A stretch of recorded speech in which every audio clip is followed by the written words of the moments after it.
un sixième recueil. Et qu'est-ce que la poésie? Le sixième recueil, pour le plaisir de jouer avec les mots, le sens des mots et le corps sonore des mots. Le roman s'attarde dans le temps, tandis que la poésie contracte le temps et rend urgent l'attention de l'auteur.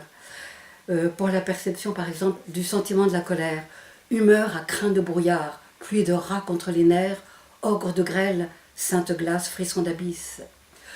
Pour évoquer le silence, je ne pourrais pas le dire dans un roman, robe sourdine sur l'horizon, le silence, etc., est la racine de l'acte. Pour une précipitation d'action que je ne mettrai pas dans un roman, sauf si je m'appelle Claude Simon ou je ne sais pas. Mais le tennis. Le tennis gifle la balle qui va, qui vient, convoitée, interceptée, renvoyée, capturée par l'un, par l'autre. Il y a un mimétisme aussi par l'allitération. Procession d'éoliennes, vierges folles effilées qui filent le vent à perdre leur haleine, l'espace enlacé dans leurs bras harassés. Vous allez me dire pourquoi le titre filigrane. Filigrane, ce sont des figures introduites dans la formation du papier. Et c'est pour avertir que l'attention va percer l'apparence.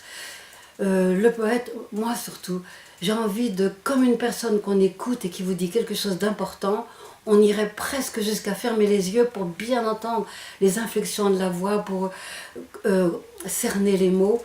Et moi, la poésie, c'est vraiment pour entendre la musique secrète des événements, même banals.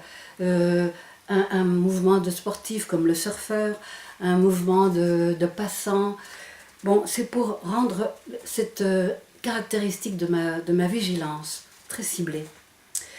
Et pour les correspondances, par exemple, le soleil rouge s'écorche dans la forêt.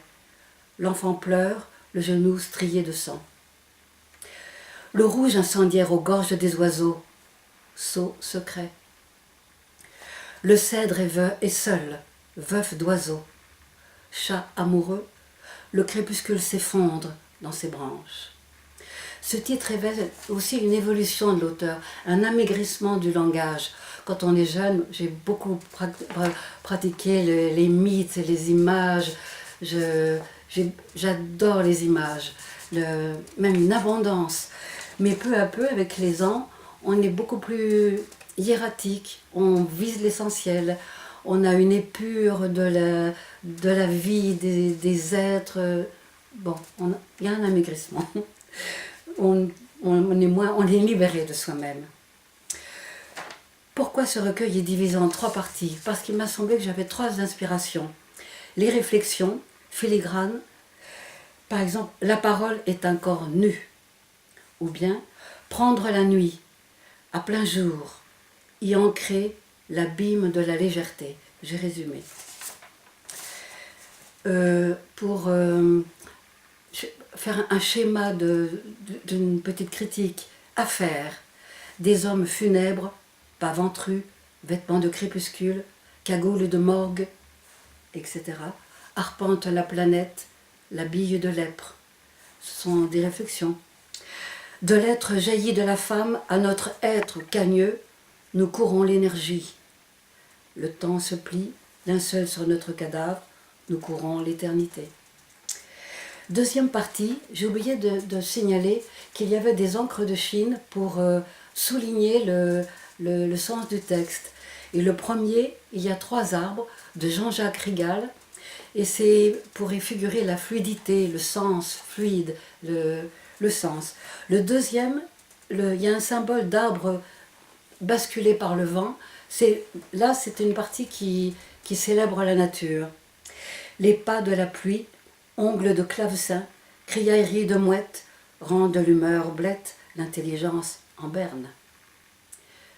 L'œuvreté, le vent nomade chevauche à la colline, etc. Les bêtes sont tapies dans le velours des ronces, sous les cryptes du sorgho. C'est un poème tiré de Chasse. Les chevaux. Sabots chaussés de prairies, les chevaux savourent la récompense de l'herbe, etc. La troisième partie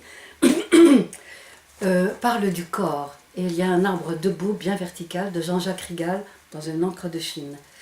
Je mime la lutte de miroir des joueurs de tennis, que j'ai déjà cité, le surfeur qui est repu d'équilibre, qui est une icône de plénitude. Je parle de la voix, tige de tornade ou cantilène à ras de songe, timbre effrité de chagrin ou velours fauve de chouette, etc., etc. Vous allez me dire quels sont vos auteurs préférés que vous avez admirés. Pablo Neruda et Octavio Paz, à cause de leur image. Et j'ai débuté, par exemple, dans Géographie de Genièvre, Argonautes, Au crible de l'exil, Lanterne d'aube, avec beaucoup d'images et de correspondances d'images. C'était mon langage. Apollinaire pour la musicalité. Et quelles sont mes influences? La musique, jusqu'à la musique contemporaine, que je connais très bien.